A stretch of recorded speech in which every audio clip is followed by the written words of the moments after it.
Ever checked the price of something you buy all the time and thought, wait, wasn't this way cheaper before? Ever noticed how your money doesn't seem to go as far as it used to?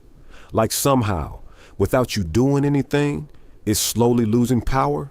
Maybe the groceries you used to buy comfortably now feel like a stretch, or that same amount of money just doesn't hit the same anymore. Well, today we're diving into something that affects everyone, whether you realize it or not: inflation. What it is, how it works, and most importantly, how it quietly steals your money over time. So what is inflation? What exactly is inflation? Simply put, inflation is the increase in prices over time. When inflation happens, the same amount of money buys you less than it used to. In other words, your money is losing purchasing power. Pretty scary, right? Think of it this way. Imagine you have $10, and today that can buy you 2 burgers and a drink. Life is good. Everything feels affordable. Now fast forward a couple of years, you walk into that same place with the same $10, but now one burger alone costs $8.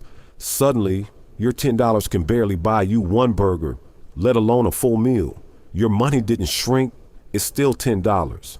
But what it can buy, that's what changed. That's inflation in action. And here's the tricky part: it doesn't happen overnight. It happens slowly, bit by bit, so most people don't even notice it at first. But over time, it adds up in a big way. Why does inflation happen? So why do prices keep going up in the first place? Good question. There isn't just one reason. It's usually a mix of several things happening at the same time. One major reason is demand. When more people want to buy something than there is supply available, prices naturally go up. Think about when a new phone drops, or when concert tickets go on sale. The more people want it, the higher the price climbs. Another reason is rising production costs. If it becomes more expensive for companies to produce goods, maybe fuel prices go up, raw materials become more expensive, or workers demand higher wages. Those companies pass those costs on to you. That means higher prices at the store. And then there's money supply. When more money is introduced into the economy, each individual unit of money becomes a little less valuable. Think of it like this. Imagine you have a glass of juice. Now you keep adding water to it. The more water you add, the less strong the juice becomes. That's what happens when too much money is circulating. Its value gets diluted. The everyday life example. Let me break this down with a real-life type of scenario. Imagine you earn $1,000 every month. A year ago, that $1,000 covered your rent, food, transportation, and you even had a little left to save or enjoy yourself. Life felt manageable. Now fast forward 1 year. Your salary is still $1,000. Nothing changed there. But rent has gone up. Food prices have increased. Transportation costs more. Everything is just a little more expensive. Suddenly, that same $1,000 is no longer enough. You're cutting back, maybe skipping certain things, maybe saving less, or not saving at all. It feels like you're working just as hard, but getting less in return. That's inflation hitting your everyday life, not in a dramatic way, but in a slow, consistent squeeze. How inflation steals your money. So how exactly does inflation steal from you? Here's the part that catches most people off guard. It doesn't feel like theft. No one is taking money out of your pocket directly. There's no alert, no warning, nothing obvious. Instead, inflation works quietly in the background. If you leave your money sitting still, especially in cash or a low interest account, it's actually losing value every single year. For example, let's say you saved $1,000 and kept it untouched for 1 year. If inflation is 10%, something that costs $1,000 today will cost $1,100 next year.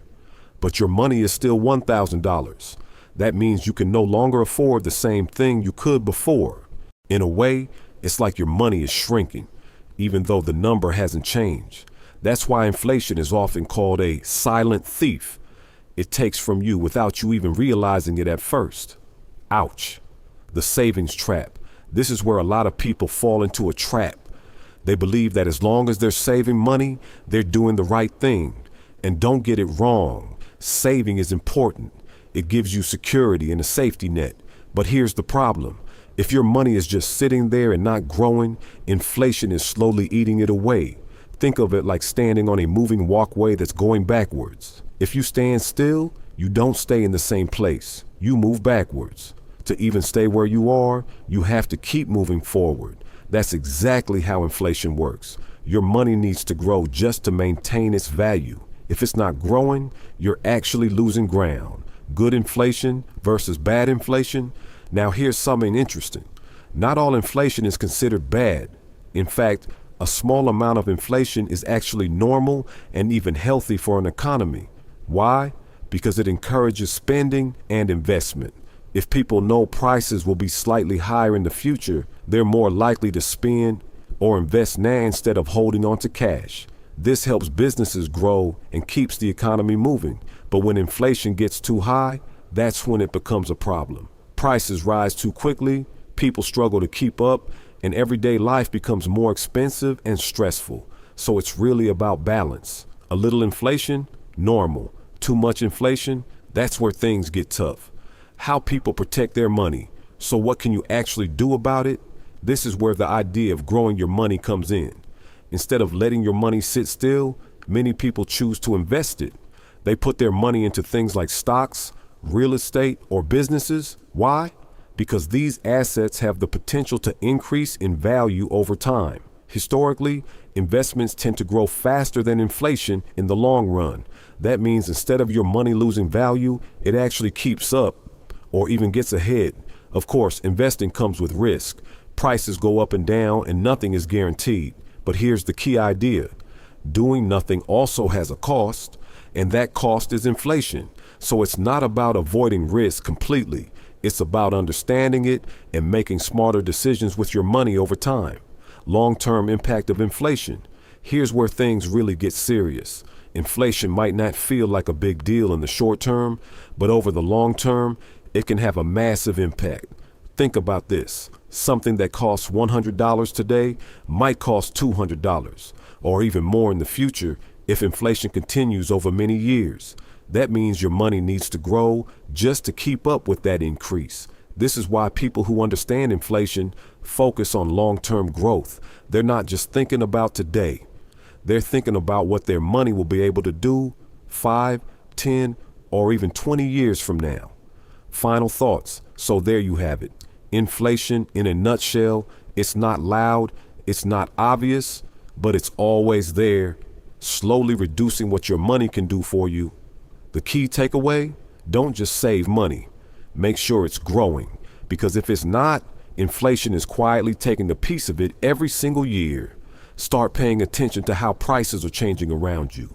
Start thinking about how your money is working for you or not working for you, because the sooner you understand inflation, the better you can protect yourself from it. Thanks for watching. If you found this helpful, hit that like button and subscribe for more videos breaking down money in simple terms. And let me know in the comments, what topic should we break down next?